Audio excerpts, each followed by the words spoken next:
A couple more things been knocked off the list. First one that I was going to show last time, but unfortunately my radiator ties broke. This is what the Derale 13200 cooler will look like mounted up into the bracketry. Obviously, you can see it's shifted up a little bit right now off of where it's sitting on the curvature of the strap, but you can shift it down or up as needed. I would just be sure to use some foam or some rubber isolator pads to stop any vibrations.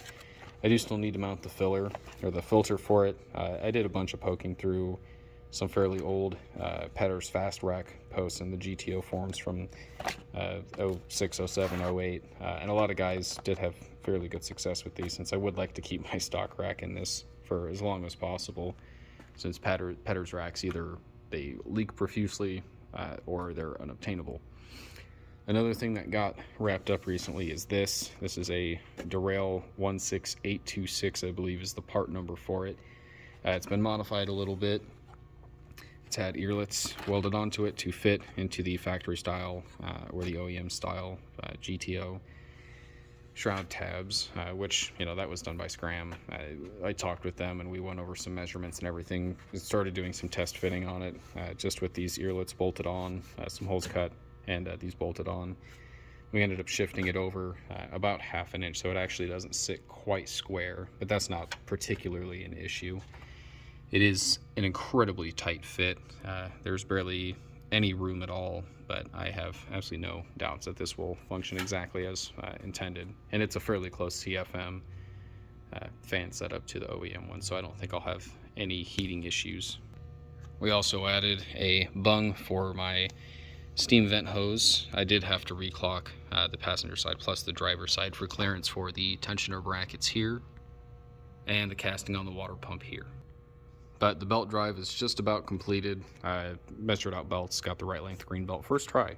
Took me 4 tries to get the right fucking belt for the actual serpentine drive, since I accidentally had it routed incorrectly the first time I was looking at it and didn't really think it looked right, so I went ahead and found a couple diagrams for this particular belt drive for a GTO, and yeah, now it's unfucked and straightened out. But everything should be a pretty nice compact fit. It's going to suck having to disassemble a couple things. If I need to, you know, pull the shroud out, I'm going to have to pull the hole over the radiator intake. That will be here hopefully early this year, maybe March, April, when I get the car over to the paint shop and my body guy. But I don't think I'll actually have to pull the whole entire belt drive off, which you would have to do if you were going to change the whole belt. But this is a 3.1. I think if I went down to a 3.0, I think there would still be plenty of belt tension on this, since it's a fairly tight belt, as is even with just a standard 8-rib LSA tensioner. But everything should be a fairly tight, efficient fit, especially in the front of the radiator with the power steering cooler. I'm not sure yet if I'm going to mount the filter on the front side of the core support or in front of the radiator, or if I'm going to try and tuck it onto the back. I'd really like to tuck it onto the back, onto the frame rail. There is a very, very small spot down here with a single bolt that you won't be able to see, but that's where the OEM routing for the hard lines is. I think that would be a great little space to put a little loop on it and use that to mount the filter, so it won't shake, it won't shimmy, nothing like that.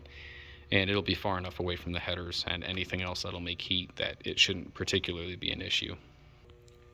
But now I'm just waiting for the AC belt drive kit to show up. I've got a couple things to do on the SS. I've already done a small handful of things on it, but I was waiting for parts basically, since pretty much everything I needed was back ordered. So I've just been biding my time. A couple bucks here, a couple bucks there with the shroud. I deleted the windshield washer fluid reservoir, the pump, and the hosing for that, since that used to run along one of the looms for the Terminator. Unfortunately, some of this is going to have to actually come back apart. I'll have to take the blower head unit off to fix a wiring rub issue I was having on the back late last year. That, and I need to tie up some of the last of the wiring and the hosing for the overflow tank, and this is for the Terminator as well, being tied into the body harness. So it was run along here with the factory shroud. They have little holding tabs for this hose, and this was just tied onto it, which, you know, worked fine. Didn't really look out of place, but I will have to get some holders for this so that way they don't shake around, and it'll hold it fairly nice and tight down to the shroud, so I don't have any issues clearance wise to the over the radiator intake. But once all the belt drive stuff is wrapped up, then it will be hopefully time to drop the K, get the new oil pan in. I'll wrap up the rest of the oil cooler stuff. I'll pre-fill it, try and back bleed it if possible, and then hopefully it'll be go time. Then I just have a couple things to finish on the back, coilovers, subframe connectors, and some lower control arm bushings, not necessarily in that order, but there's still a lot of other little odds and ends. I really still like to use the factory reservoir, which I thought would work at first. Might have some issues with it, so I may have to, unfortunately, go something that's not necessarily my style and go to an aftermarket reservoir and have some AN bungs welded onto it by Scram, and then just run an AN line down here to the power steering nozzles. So I don't know, I guess we'll just have to figure that out.